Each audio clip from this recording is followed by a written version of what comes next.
দেশের অস্তিত্বকে নষ্ট করার জন্য দেশে এবং বিদেশে বহু চক্র কাজ করছে। গত 2 দিনের ঘটনা যদি আমরা অ্যানালিসিস করি, এর থেকে বহু কিছু কিন্তু বেরিয়ে আসবে। বিষয়টা খুব সহজ না। আমরা কথা বললে একদল লোক দেশে রাগ করেন, একদল লোক বিদেশে বসে রাগ করেন। বলেন, আমি কয়েক জায়গায় কথা বলেছিলাম, সেই কথা আমি এখন স্ট্যান্ড করি।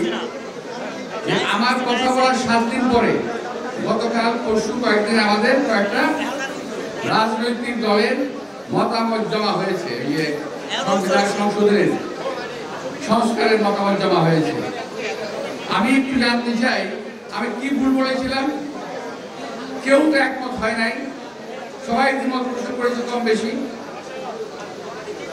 সবাই কম বেশি দ্বিমত পোষণ করেছে। আমি প্রথমেই বলেছিলাম যে আপনাদের সকল বিষয় তো সম্ভব হবে না মেনে নেওয়া, এই কথা বলেছিলাম। এর পরিপ্রেক্ষিতে আমার জ্ঞাতি গোষ্ঠীর তুলে গালিগালাজ করেছে এক ভদ্রলোক। বলেছে মির্জা আব্বাস সাহেব যখন ক্ষমতায় যাবেন তখন ওরা সব চেঞ্জ করে দেবেন, যে আমি বলি নাই।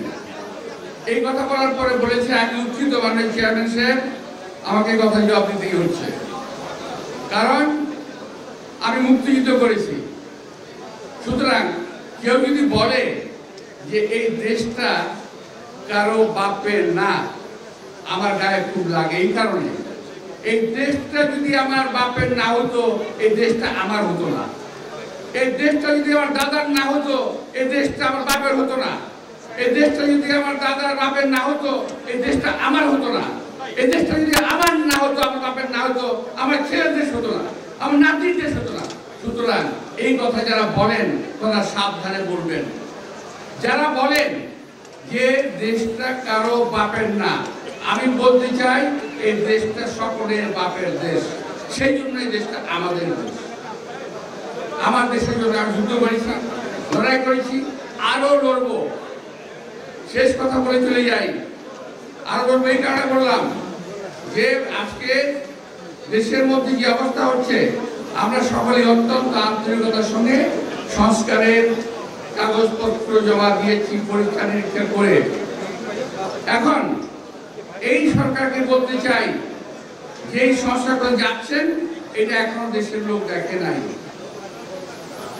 আর যেটা দৃশ্যমান সংস্কার হতে পারে সেটা অবিলম্বে শুরু করেন। সেটা হলো এই সচিবালয়ের ভিতরে যারা আপনাদের সংস্কারের কাজকে বাধা দেবে, বিপদগামী করবে, সেই সমস্ত সচিবরা এখনো সচিবালয়ের ভিতরে বসে আছে, তাদেরকে সরানোর ব্যবস্থা করেন।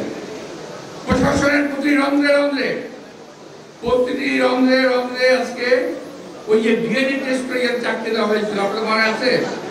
চাকরি দেওয়া হয়তো ডিএনএ টেস্ট করে, ওই ডিএনএ চাকরি দেওয়া হয়েছে যাদেরকে, তারা বসা আছে।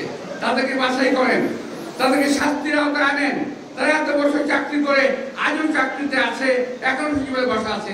এটা কিন্তু সন্দেহর অনেক অবকাশ রাখে যে সংস্কার বাস্তবায়ন হবে কিনা।